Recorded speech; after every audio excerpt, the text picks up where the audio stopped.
धर्म परिवर्तन के बारे में कुछ आशंकाएं। यहाँ तक हमने धर्म परिवर्तन के लिए विरोधकों ने कारण दिए हैं, उन पर विचार किया है। अब उन आशंकाओं के निराकरण की मैं कोशिश करता हूं जो धर्म परिवर्तन के बारे में सहानुभूति रखने वालों ने उपस्थित की हैं। पहले यह कि मैंने सुना है कि हमारे कई महार बंधुओं को चिंता है कि अगर उन्होंने धर्म परिवर्तन किया तो उनके वतन महार की लगान माफी का क्या होगा।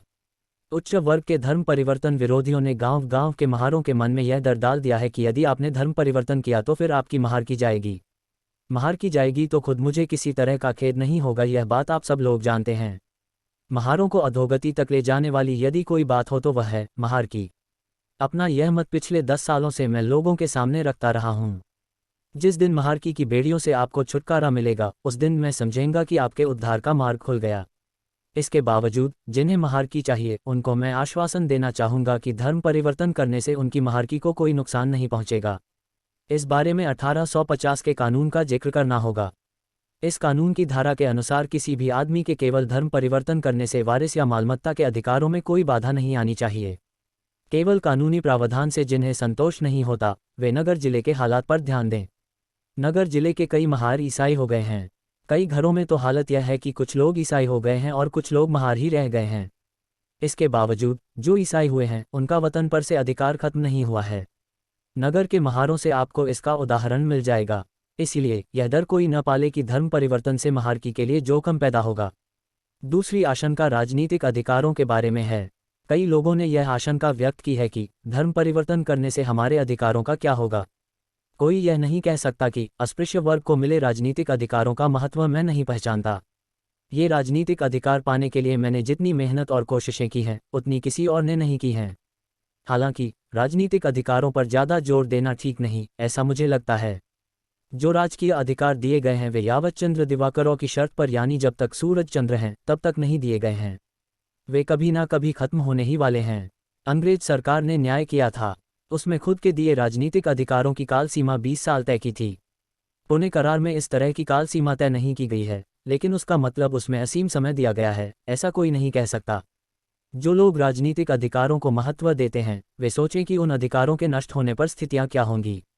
जब ये राजनीतिक अधिकार खत्म हो जाएंगे तब हमें अपनी सामाजिक सामर्थ्य का ही सहारा रहेगा। और ऐसी ताकत सामर्थ्य अपने पास नहीं है, यह मैं पहले ही कह चुका हूँ। और ऐसा सामर्थ्य हमें धर्म परिवर्तन किए बिना नहीं मिल सकता, यह भी मैं ऊपर बता चुका हूँ। पास की सोचकर अब चलेगा नहीं। तुरंत मिलने वाले लाभ के कारण शाश्वत हित किस बात में है, इस बात पर न सोचना अतीव दुखदायी हो सकता है। ऐसी स्थितियों में शाश्वत लाभ किन बातों में है इसके बारे में सबको सोचना चाहिए। मेरे मत में शाश्वत हित के नज़रिए से देखें तो धर्म परिवर्तन का मार्ग ही सही मार्ग है। उसके लिए अगर राजनीतिक अधिकारों को अगर छोड़ना भी पड़े तो उससे ज़्यादा डरना नहीं चाहिए। धर्म परिवर्तन से राजनीतिक अधिकारों को किसी भी तरह से कोई नुकसान नहीं पहुंचता। धर्म परिवर्तन करने से अपने राजनीतिक अधिकारों को क्यों नुकसान पहुंचे, यह बात मेरी समझ में नहीं आती। आपके जो राजनीतिक अधिकार हैं वे आप जहां भी जाएं आपके साथ ही रहेंगे। इस बारे में मुझे किसी भी तरह की कोई आशंका महसूस नहीं होती। आप अगर मुसलमान बनेंगे तो मुसलमान के तौर पर आपको राजनीतिक अधिकार मिलेंगे। आप ईसाई बनेंगे तो ईसाइयों की तरह आपको राजनीतिक हक मिलेंगे। सिख बनेंगे तो सिखों को मिलने वाले राजनीतिक अधिकार आपको मिलेंगे। राजनीतिक अधिकार जनसंख्या पर आधारित हैं। जिस समाज की जनसंख्या बढ़ेगी उस समाज के राजनीतिक अधिकारों में भी बढ़ोतरी होगी। अगर हम हिंदू समाज छोड़कर जाएंगे तो हमारी 15 जगहें हिंदू समाज को मिलेंगी, ऐसा भ्रम कोई ना पालें। हम अगर मुसलमान बनेंगे तो आज जो मुसलमानों की जगहें हैं उनमें 15 की बढ़ोतरी होगी। हम अगर ईसाई बनेंगे तो हमारी जगहें ईसाई समाज को मिलने वाली जगहों के साथ जुड़ जाएंगी और उनकी संख्या बढ़ेगी। आप अगर मुसलमान बनेंगे तो मुसलमान के तौर पर आपको राजनीतिक अधिकार मिलेंगे। आप ईसाई बनेंगे तो ईसाइयों की तरह आपको राजनीतिक हक मिलेंगे। सिख बनेंगे तो सिखों को मिलने वाले राजनीतिक अधिकार आपको मिलेंगे। राजनीतिक अधिकार जनसंख्या पर आधारित हैं। जिस समाज की जनसंख्या बढ़ेगी उस समाज के राजनीतिक अधिकारों में भी बढ़ोतरी होगी। अगर हम हिंदू समाज छोड़कर जाएंगे तो हमारी 15 जगहें हिंदू समाज को मिलेंगी, ऐसा भ्रम कोई ना पालें। हम अगर मुसलमान बनेंगे तो आज जो मुसलमानों की जगहें हैं उनमें 15 की बढ़ोतरी होगी। हम अगर ईसाई बनेंगे तो हमारी जगहें ईसाई समाज को मिलने वाली जगहों के साथ जुड़ जाएंगी और उनकी संख्या बढ़ेगी। कुल मिलाकर बात यही है कि हम जहां जाएंगे वहां हमारे राजनीतिक अधिकार भी जाएंगे। इसलिए इस बारे में डरने जैसी कोई बात है ही नहीं।